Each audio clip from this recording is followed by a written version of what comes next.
Bonjour. J'ai le plaisir de vous accueillir et d'accueillir Dr. Emilia Boutin, qui nous partagera son expertise sur les thérapies ciblées contre le lymphome et la LLC. Donc, Dr. Boutin est hémato-oncologue à l'hôpital Charlemagne et professeur d'enseignement clinique à l'Université de Sherbrooke. Elle a complété un fellowship en oncologie digestive au BC Cancer après avoir complété ses formations d'oncologie médicale et d'hématologie à l'Université de Sherbrooke. Elle se spécialise donc dans le soin des patients atteints de tumeurs gastro-intestinales et de lymphome et est fortement impliquée dans l'enseignement pré- et postdoctoral, l'éthique de la recherche et la recherche clinique. En tant que directrice médicale associée à la recherche clinique au Centre de recherche Charlemagne, elle travaille activement à renforcer et à développer les capacités de recherche du centre et à faciliter l'accès aux études cliniques pour les personnes vivant avec le cancer dans la grande région de la Montérégie.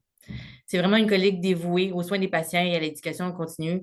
Et je lui laisse la parole. On se trouve bien chanceux de l'avoir aujourd'hui.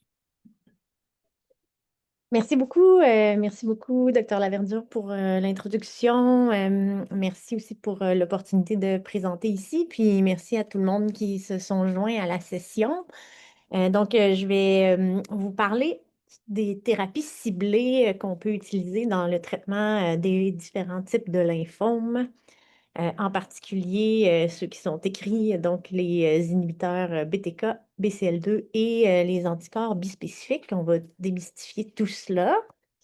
Mes conflits d'intérêts, ben, je travaille beaucoup dans la recherche clinique, là, donc je travaille beaucoup avec des compagnies pour promouvoir l'accès aux différents médicaments et aux différents protocoles de recherche pour les patients.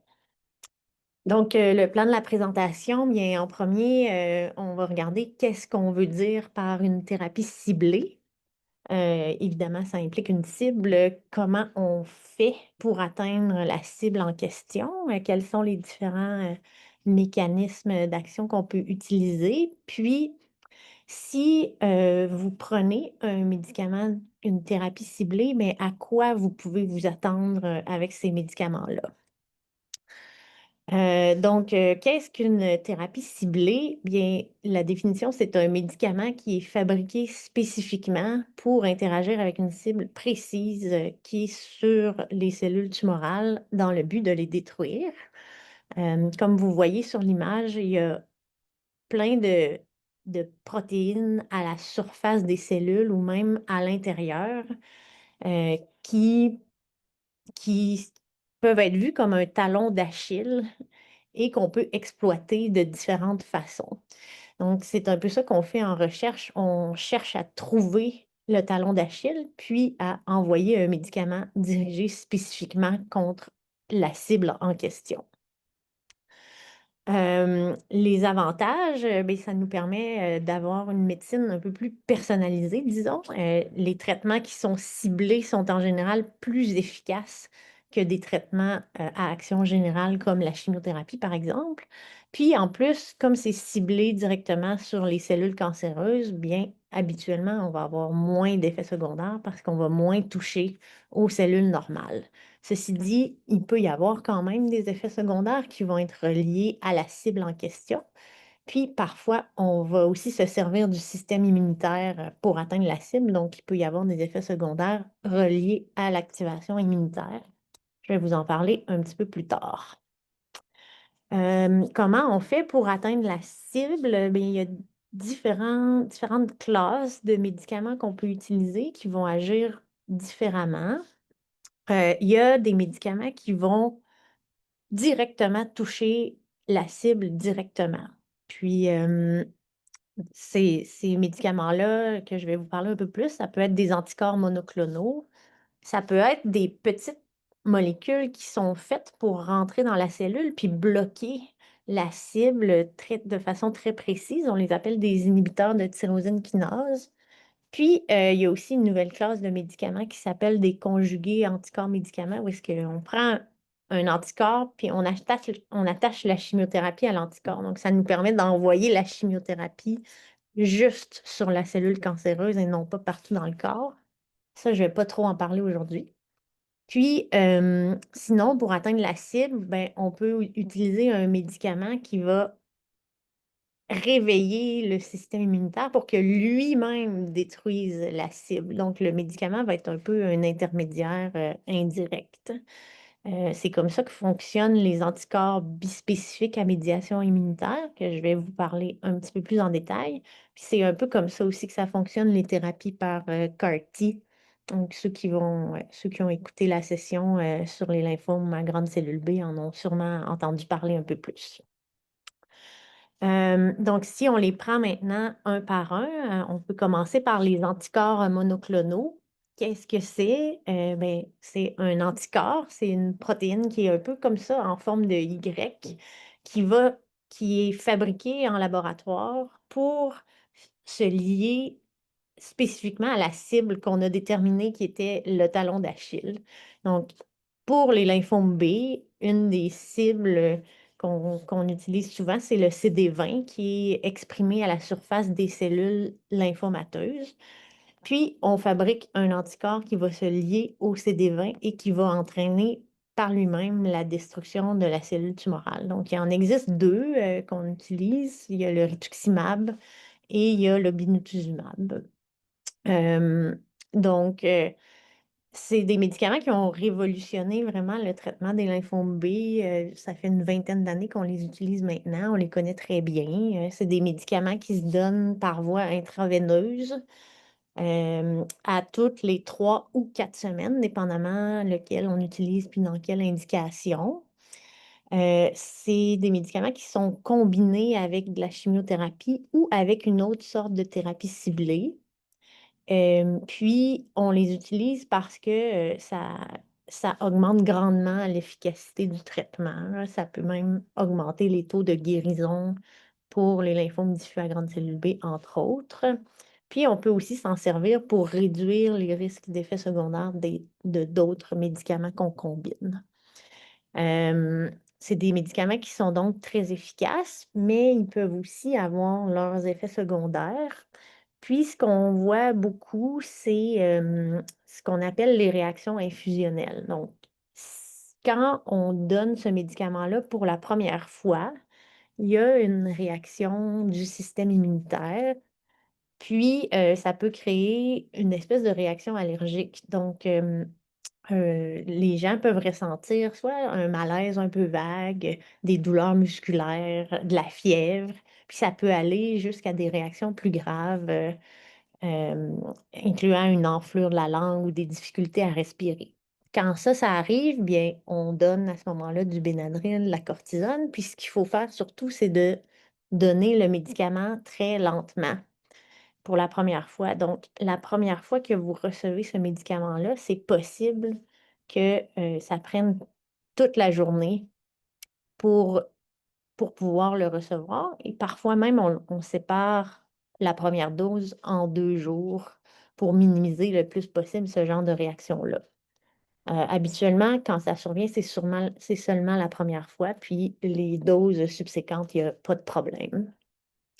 L'autre chose que ça entraîne aussi à plus long terme, c'est que ça affaiblit une partie du système immunitaire. Donc, le fameux CD20 est exprimé sur tous les lymphocytes B, pas seulement les cellules lymphomateuses. Donc, le médicament va détruire tous les lymphocytes B dans le corps, ce qui entraîne une susceptibilité surtout au virus. Donc, c'est très important. On recommande à tout le monde de se faire vacciner avant de commencer ces traitements-là pour minimiser les risques reliés à l'immunosuppression une fois qu'on commence le traitement. Autrement que ça, ce sont des médicaments vraiment très bien tolérés, puis comme je le disais, qui sont aussi très efficaces. Sinon, la prochaine classe de médicaments que je voulais vous parler, ce sont les inhibiteurs BTK. BTK, c'est tyrosine kinase de Bruton. Qu'est-ce que ça fait dans la vie, cette chose? Et comme vous voyez sur l'image à droite, c'est une protéine qui est activée dans plusieurs lymphomes B, entre autres dans la leucémie lymphoïde chronique, la LLC.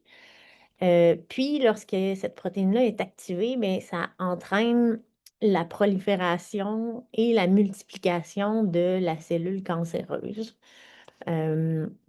C'est une molécule qu'on peut bloquer de façon très efficace avec un inhibiteur de tyrosine kinase, qui est une petite molécule qui va être capable de rentrer dans la cellule puis d'aller bloquer spécifiquement le BTK. Il en existe actuellement quatre médicaments de cette classe-là qui sont disponibles sur le marché. C'est quelque chose qui finit toujours par brutinib. Donc, on a zanubrutinib, acalabrutinib, ibrutinib. Puis, on a plus dernièrement le pirtobrutinib qui est maintenant accessible également.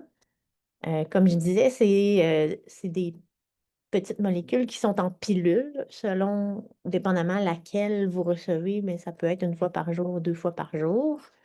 Et c'est des médicaments qu'il faut prendre en continu pour que le traitement reste efficace. Ça aussi, c'est une classe de médicaments qui a vraiment révolutionné le traitement de la LLC depuis maintenant un petit peu plus que 10 ans qu'on l'utilise.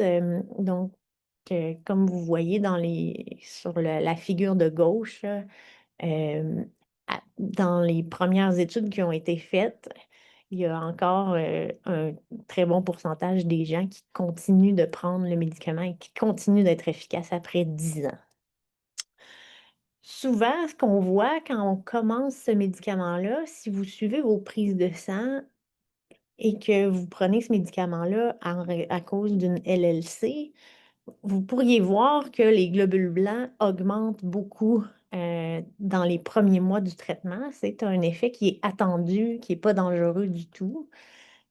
Puis, en général, les globules blancs vont rediminuer à partir de 6 mois et plus pour redevenir éventuellement à la normale.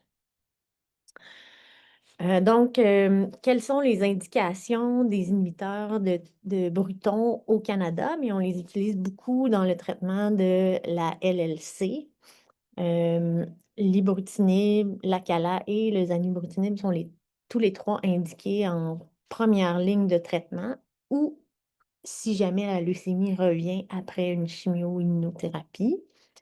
L'ibrutinib, c'est notre première génération, c'est celui qu'on a utilisé depuis le plus longtemps. Mais je vous dirais, depuis qu'on a les deuxièmes générations, on a plus tendance à y aller avec ceux-là parce qu'ils ont un petit peu moins d'effets secondaires.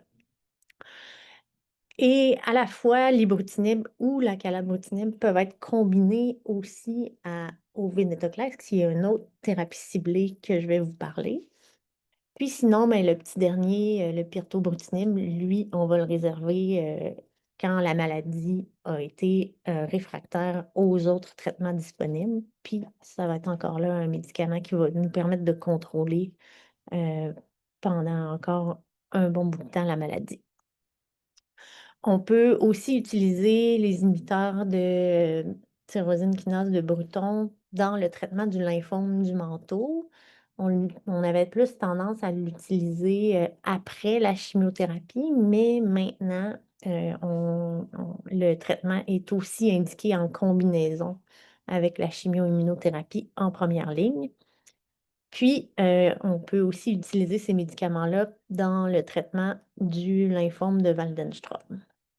Donc, vous voyez que c'est quand même des médicaments qu'on utilise dans plusieurs circonstances, puis ils ont démontré leur efficacité dans toutes ces conditions-là. Comme je disais, l'ibrutinib, c'est la première génération. Maintenant, on a aussi l'acala et le zanubrutinib qui sont venus après.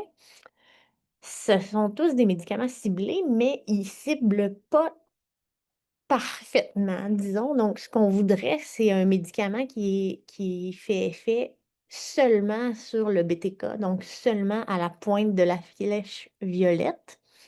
Mais le médicament peut aussi se lier à d'autres protéines ou sur d'autres cellules, ce qui va donner tous les points rouges que vous voyez. Fait que, comme vous voyez, l'ibrutinib est une molécule un petit peu plus «sale» entre guillemets que les 2 autres. Donc, comme ça dépasse un petit peu plus le BTK, ça va avoir tendance à causer un petit peu plus d'effets secondaires.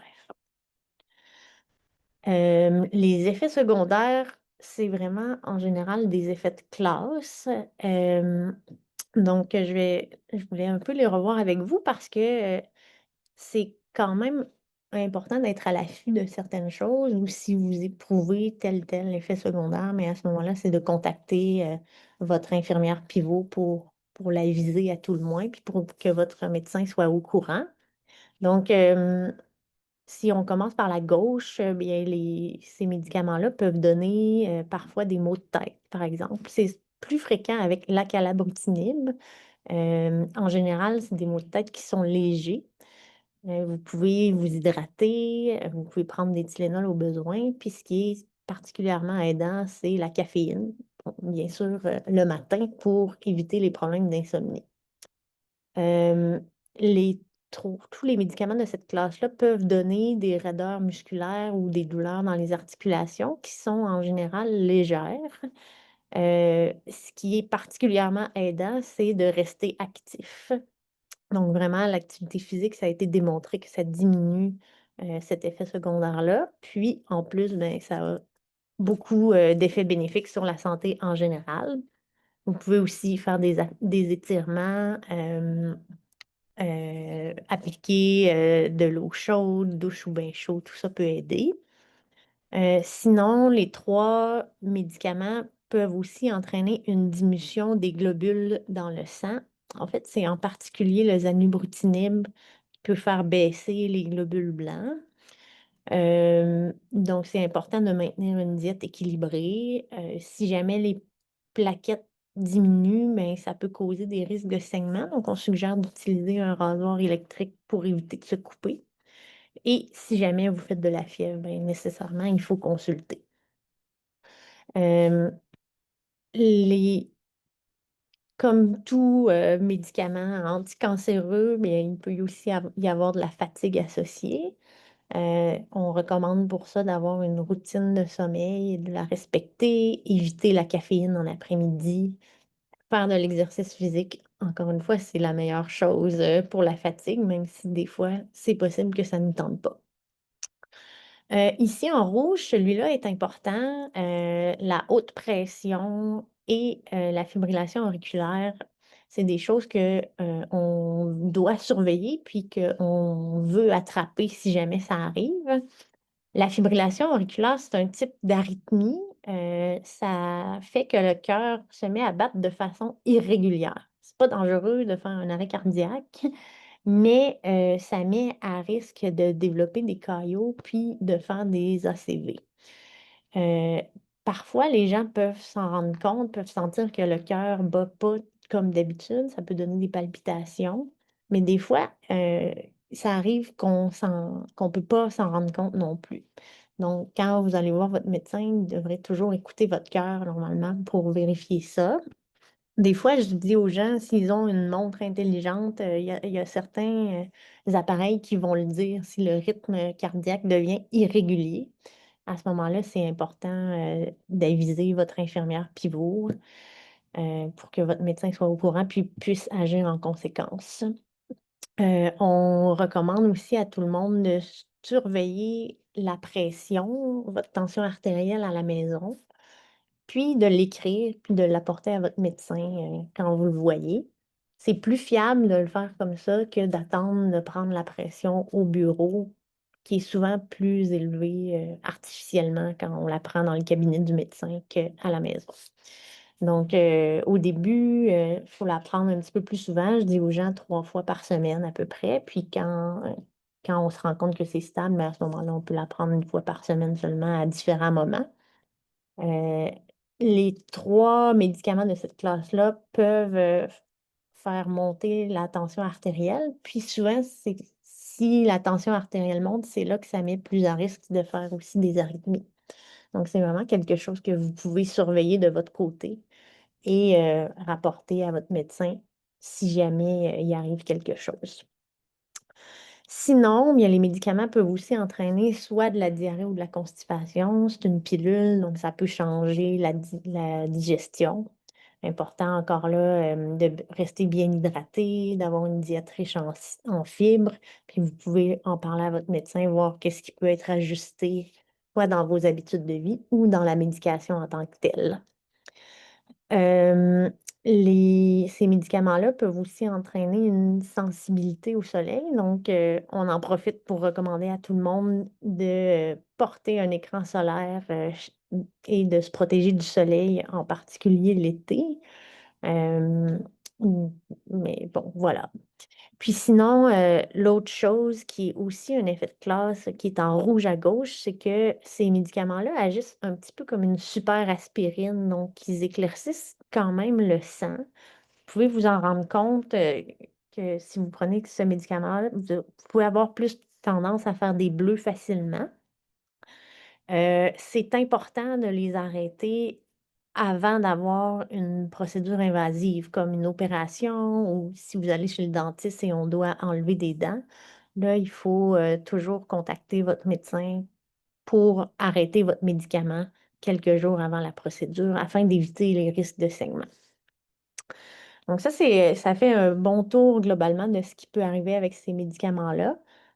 Encore une fois, la majorité du temps, si c'est bien toléré, c'est des médicaments qui peuvent se prendre à long terme, mais ça vous met un peu en lumière les choses à surveiller. Sinon, ben, si on passe à la prochaine classe de médicaments ciblés, qui est aussi beaucoup utilisé dans le traitement de la LLC, ici, on va parler des inhibiteurs du BCL2. Le BCL2, dans la cellule, ça disons que ça rend les cellules immortelles. Donc, toutes les cellules de notre corps doivent proliférer et aussi mourir d'une façon coordonnée pour qu'ils puissent être remplacés par des nouvelles cellules plus jeunes. Mais certaines cellules cancéreuses peuvent acquérir la capacité de devenir immortelles via le BCL2. Et donc, si on bloque cette protéine-là, ben, la cellule peut à nouveau mourir. Et il existe des médicaments qui vont bloquer directement le BCL2. Actuellement, il y en a un seul qui est sur le marché, qui est le Venetoclax. C'est aussi une petite molécule qui va être capable de rentrer dans la cellule pour trouver directement le BCL2 et l'empêcher de rendre la cellule immortelle.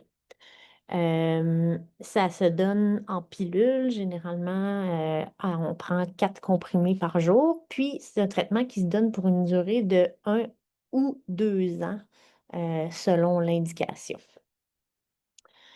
Donc, c'est ça, c'est utilisé majoritairement dans le traitement de la LLC. C'est pas un médicament qui se prend tout seul, il faut le combiner avec autre chose. Donc, dans la dernière année, on a eu accès à pouvoir le combiner avec un inhibiteur de tyrosine de Bruton, comme l'ibrutinib ou la calabrutinib. Sinon, plus traditionnellement, on le combinait avec un anticorps monoclonal anti-CD20, qui est le binutuzumab, ou avec le rituximab, un autre anti-CD20. Les inhibiteurs de BCL2 sont des médicaments vraiment très rapidement efficaces. Tellement rapidement que quand on les commence, ils vont détruire presque instantanément toutes les cellules tumorales dans le corps, ce qui va entraîner ce qu'on appelle une lyse tumorale. Donc, comme on détruit tout d'un coup beaucoup, beaucoup de cellules, il va y avoir un relâchement de déchets, entre guillemets, dans le sang. Les déchets sont des électrolytes comme du potassium, du phosphore. Euh, Si la concentration augmente trop rapidement dans le sang, ça peut donner des problèmes comme des crampes, même des arythmies cardiaques. Puis un autre déchet, entre guillemets, qui est rejeté, c'est l'acide urique, qui, lui, peut bloquer les reins. Donc, c'est quelque chose qu'il faut prévenir agressivement. Et pour ça, on va vous demander de rester très bien hydraté. Il faut prendre au moins 2 litres par jour d'eau quand on commence ces médicaments-là. On va vous donner un médicament qui va protéger vos reins, qui s'appelle l'allopurinol. Puis, on va surtout commencer le Venetoclax à très petite dose qu'on va augmenter progressivement jusqu'à la dose maximale, disons, qui est la dose de 4 comprimés par jour. Donc, la dose, 4 comprimés par jour, c'est 400 milligrammes. On va commencer au premier palier à 20 milligrammes seulement, que vous allez prendre pendant une semaine. Ensuite, ça va monter à 50 milligrammes, ensuite à 100 milligrammes, 200 milligrammes, puis 400 milligrammes. Donc, on va atteindre la dose voulue sur 5 semaines. Quand on commence ce médicament-là, on veut surveiller, on veut prévenir la lise tumorale et aussi on veut surveiller que vous n'en fassiez pas. Et pour ça, ben, ça prend malheureusement des prises de sang fréquentes et parfois même on va garder les gens à l'hôpital 24 heures après le début du traitement pour s'assurer qu'il n'y a pas de lise tumorale dangereuse. Donc, c'est un traitement que quand on le commence, demande quand même beaucoup de temps, beaucoup de rendez-vous, beaucoup de prises de sang pour de la surveillance uniquement, mais la très grande majorité du temps, il se passe absolument rien quand on a bien pris les précautions nécessaires. Une fois qu'on a atteint la pleine dose, donc après les 5 semaines, là, il n'y a plus du tout de risque de lise tumorale. Donc, à ce moment-là, le traitement devient beaucoup plus simple. C'est un médicament que vous prenez à la maison. On va faire des prises de sang soit à tous les mois ou à tous les 3 mois, dépendamment avec quoi on le combine. Puis, c'est un traitement qui va être terminé complètement après 1 an ou 2 et qui peut mettre la leucémie en rémission pendant plusieurs années sans avoir besoin de continuer à prendre un médicament. Une fois qu'on est rendu à la dose maximale, ben, ça reste quand même un médicament à prendre. Donc, encore là, ça peut affecter le système digestif. Ça peut causer des nausées, ça peut causer des diarrhées. C'est important de le mentionner à votre médecin parce qu'il y a des interventions qu'on peut faire pour minimiser ces inconvénients-là. Puis, c'est un médicament aussi qui peut parfois faire baisser les globules blancs. Donc, c'est encore là important de consulter si jamais vous faites de la fièvre. Donc, comme vous avez vu, j'ai un petit peu parlé de différentes combinaisons, de différents traitements possibles pour la LLC en première ligne. Je ne vais pas aller dans les détails, je sais qu'il y avait une session directement là-dessus, mais on a plusieurs options maintenant à vous proposer si vous avez besoin d'un traitement pour la LLC. Ça peut être un traitement à durée fixe, qui va être d'une durée de 12 à 15 mois, ou un traitement en continu avec un inhibiteur de BTK qui va être à prendre pendant probablement plusieurs années. Les deux ont leurs avantages et leurs inconvénients. Puis, ce que votre médecin va vous parler quand ça va être le temps de choisir entre les deux, ben, c'est un peu justement de ces deux grandes classes de médicaments-là, puis duquel vous conviendrait le mieux. J'ai mis un peu ici les avantages et les inconvénients de chaque.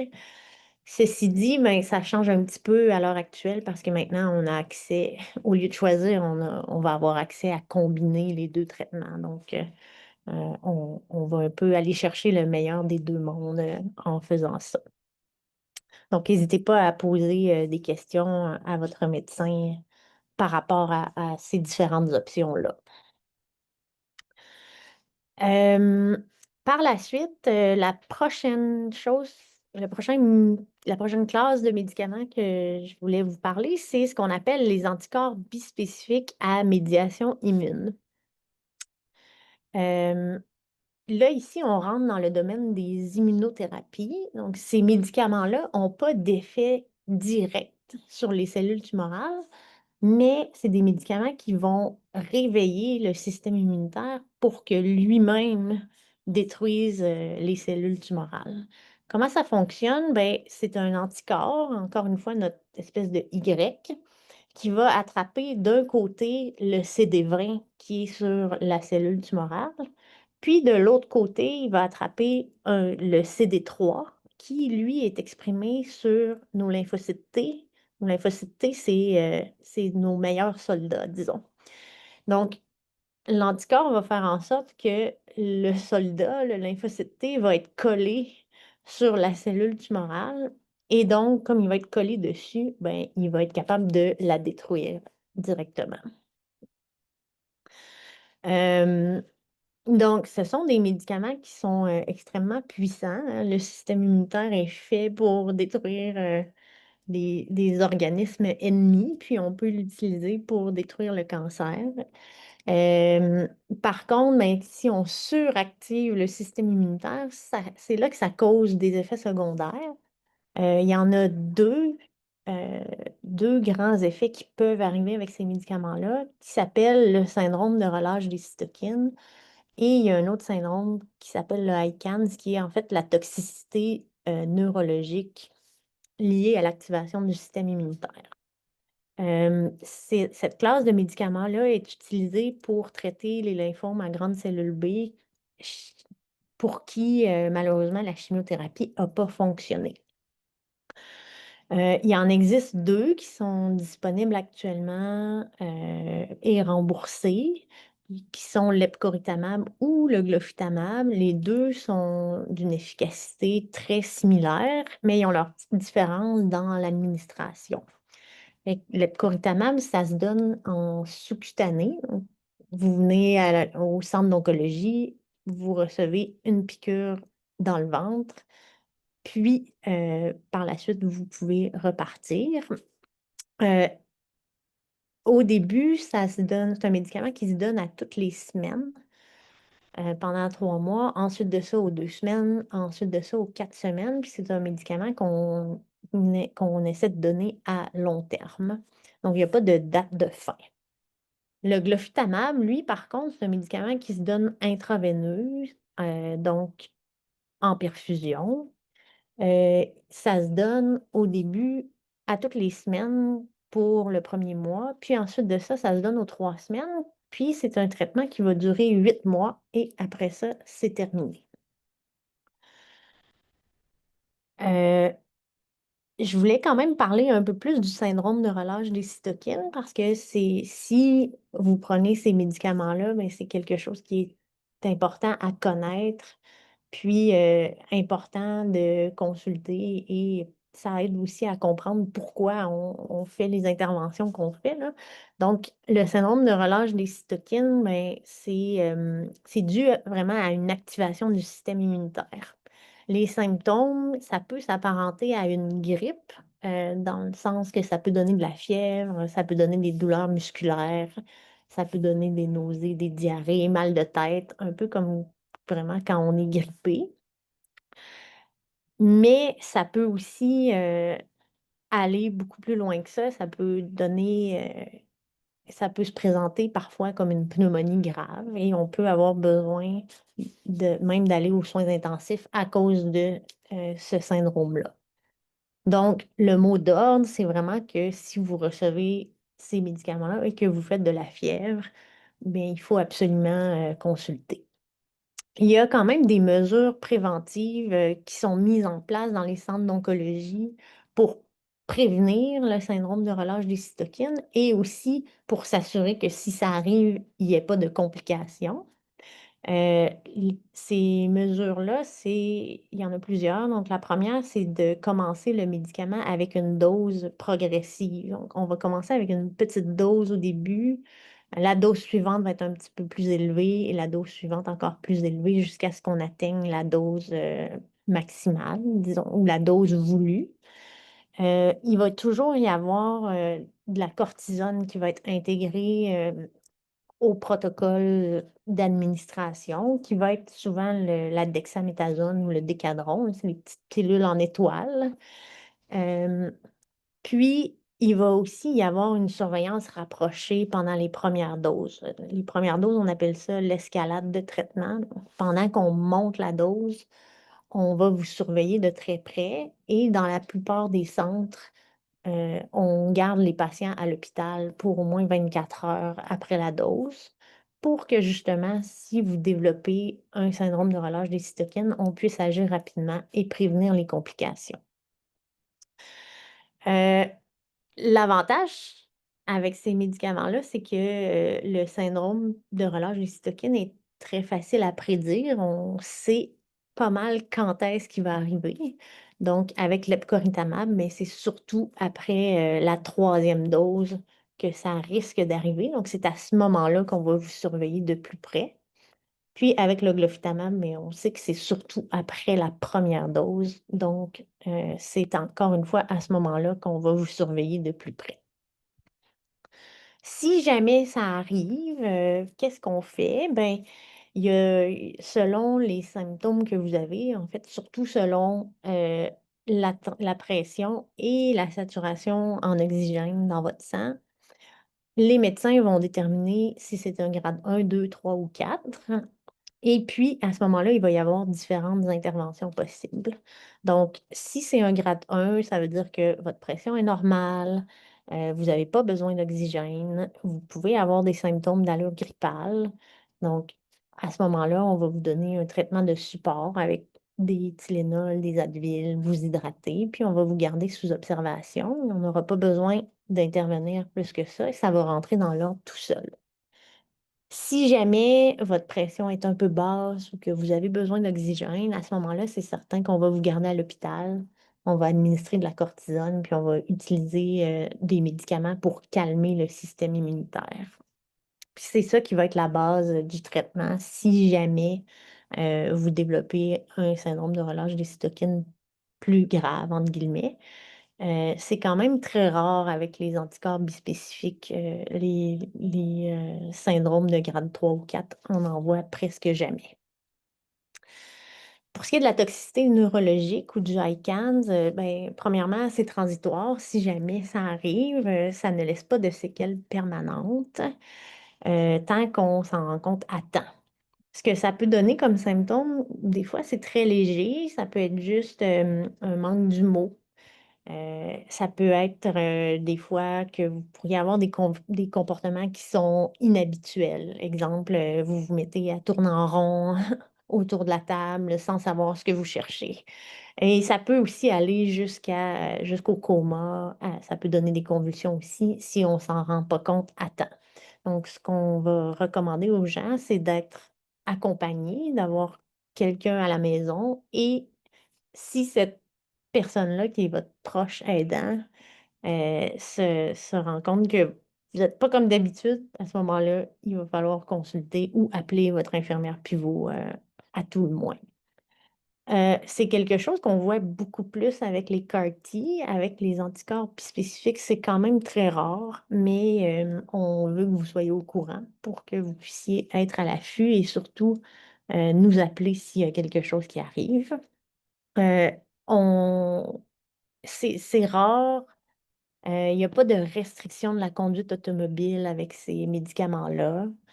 Le problème, c'est que c'est un petit peu plus imprévisible, donc ça peut arriver contrairement au syndrome de relâche des cytokines, ça peut arriver même une fois que l'escalade de dose est terminée.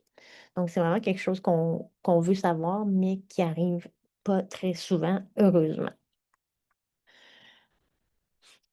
Hem Sinon, mais une fois qu'on a passé le premier mois ou les 2 premiers mois de traitement, les anticorps bispécifiques, c'est vraiment des traitements qui sont bien tolérés. Par la suite, il y a pratiquement pas d'effets secondaires. La seule chose, c'est que, encore une fois, ça cible les lymphocytes B et ça va détruire tous les lymphocytes B. Donc ça c'est des médicaments qui entraînent quand même une certaine immunosuppression. Puis encore une fois, ben, on va recommander, on va vous recommander de vous faire vacciner avant de commencer, ces médicaments-là.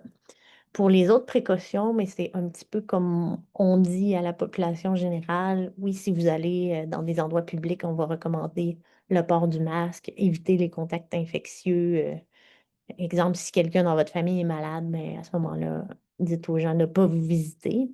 Mais, ceci dit, c'est important de continuer à avoir une vie «normale» entre guillemets. C'est pas vous devriez pas vous empêcher de sortir, de la maison parce que vous recevez ces médicaments-là. Puis, beh, si vous faites de la fièvre, c'est sûr qu'il faut toujours consulter. Donc, ça fait le tour de ce que j'avais à vous dire. En gros, les thérapies ciblées, c'est des traitements qui sont très efficaces, dans le traitement des lymphomes et de la LLC. Même si c'est des traitements ciblés, il y a quand même des effets secondaires qui peuvent survenir et que, vous pouvez connaître et être à l'affût.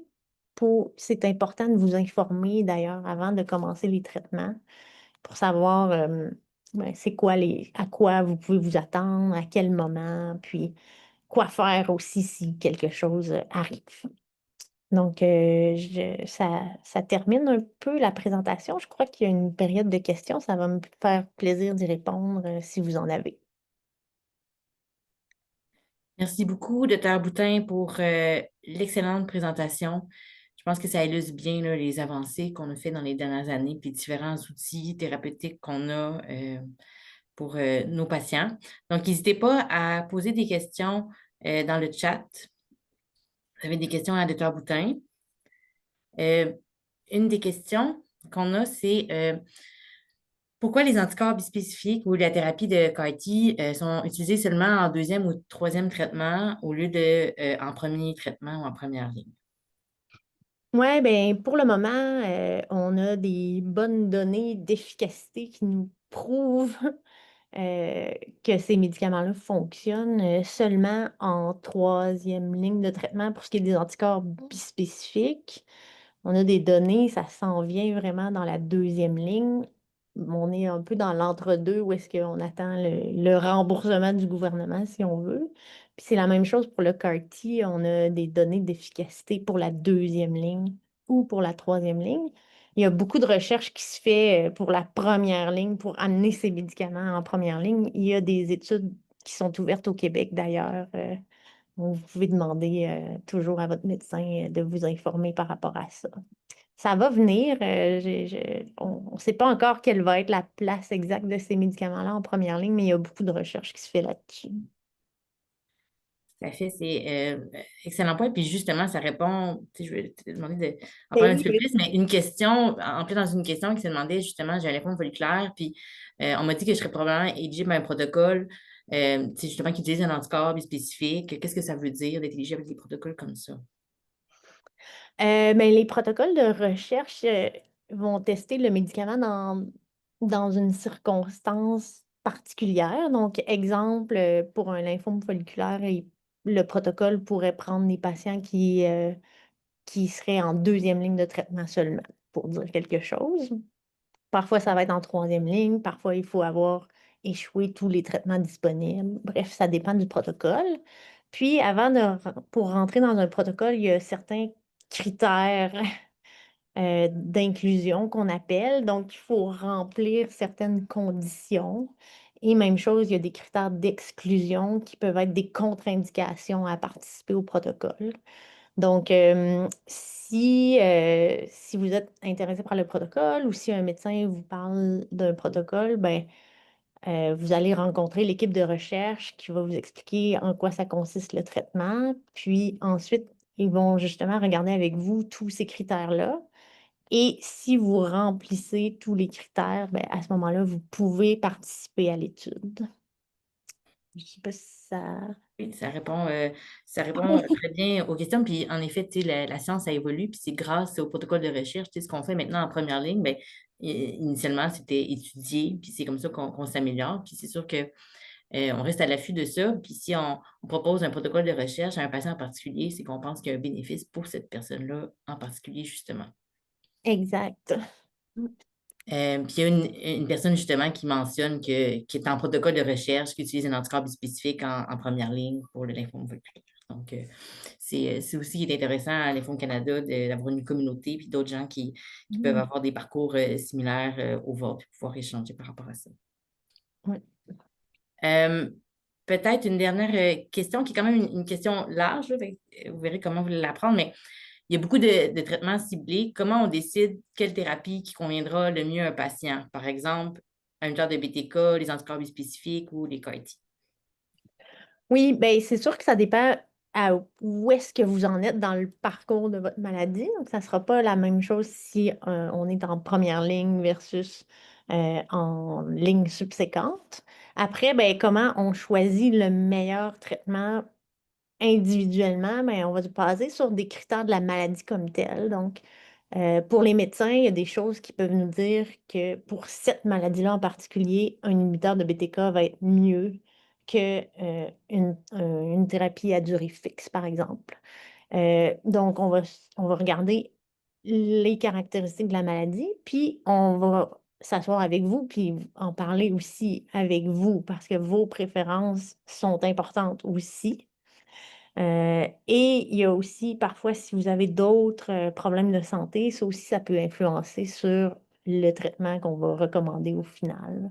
Donc c'est vraiment les 3 choses ensemble, la maladie comme telle, les autres problèmes de santé, puis, qu'est-ce que vous préférez comme traitement.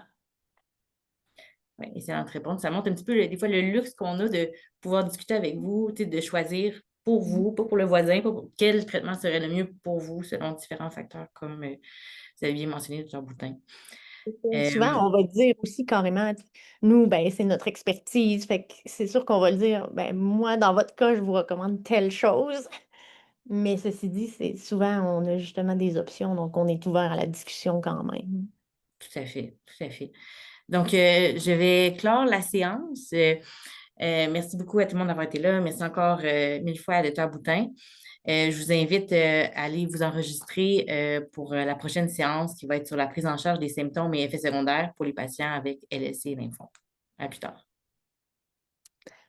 Merci beaucoup.